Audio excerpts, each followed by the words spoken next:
A very warm welcome to all the children watching this video on the devices. Hope you are fine in your homes and taking all the necessary precautions for the current situation. Today we are going to read English literature for class 6. My name is Shoaib Khan. Let's begin the lesson. So today's lesson is a poem and its name is If I Were a Giant by Jackie Hosking. Let's see who Jackie Hosking is. Jackie Hosking is born in 1966, Nigeria. She is known as children's poet. If I Were a Giant is her first poem. She also writes stories, blogs and articles.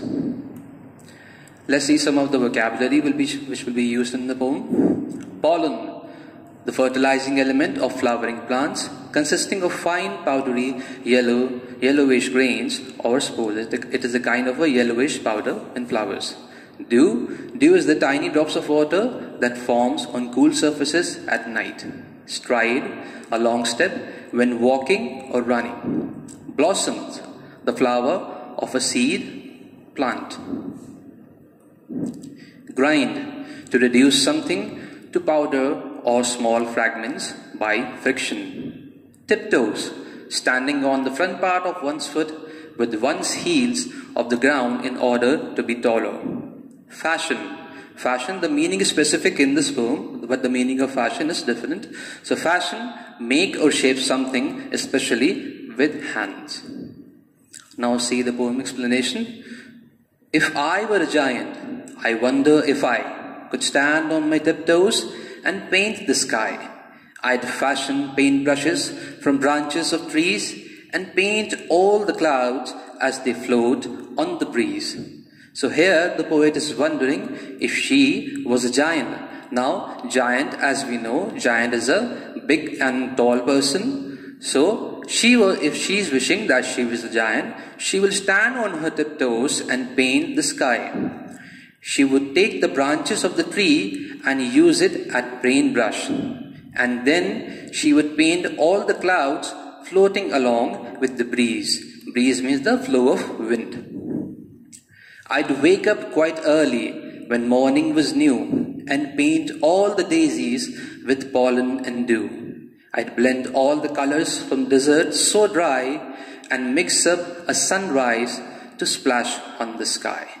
Here the poet wishes to wake up early in the morning for painting the flowers with their yellow powder, mixing it with the drops of dew. Now she will blend all the colors from the dyed desert and mix them up to paint a beautiful picture of the sunrise in the sky. I'd stride to mountains and gather the snow to paint snow-white blossoms where blossoms should grow. I'd dip my tree brush in the yellow corn and I'd paint golden beaches by waving my hand.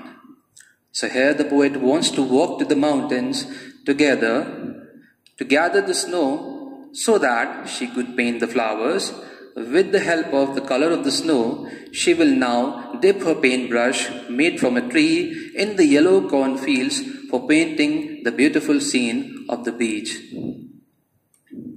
I'd grind autumn leaves, some pink ones, some red, and cover the sun as she set off to bed. I'd hunt all the shadows that hide from the light and dip them in pink ink and blacken the night. Here the poet wants to provide some pink and red leaves to the autumn season so that she could cover the sun when the sun is about to set in the evening. She wants to search all the shadows hiding in the daytime so that she can darken the night by dipping the shadow in the pink color.